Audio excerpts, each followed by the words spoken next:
Sa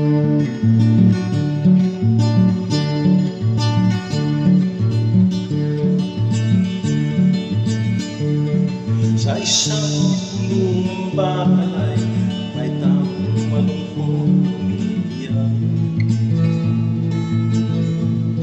Ang tanong niya sa sarili ay kailan maghigisna ng liwanag.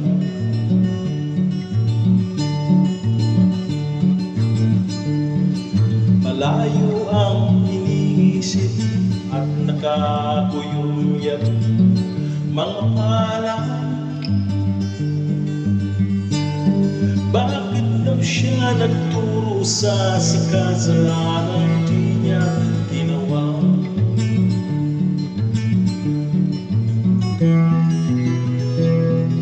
Kahapon lamang ay kapiling niyang kanyang asawa anak.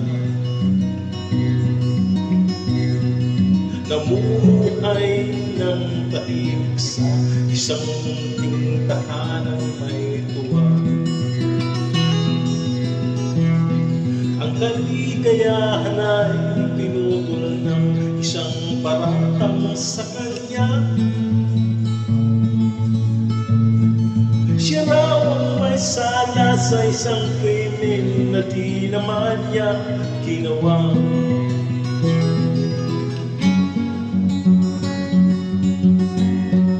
Wala na bang katarungan ng isang nilalang na katulad? Ilan pang tulad niya ang nagturusan ng walang kasalanan? Di ba't ang batas natin pantay-pantay, walang mahirap mayaman? Bakit marami ang nagturusang mga walang kasalanan?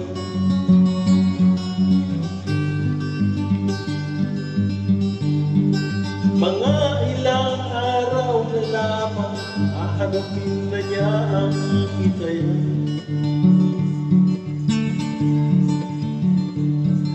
Paano niya isisigaw sa isa niyang walang kasalanan?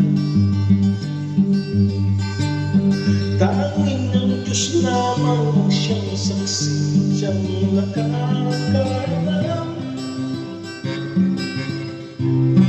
Diyos na rin ang siyang bahalang maningil kung sino may kasalanan.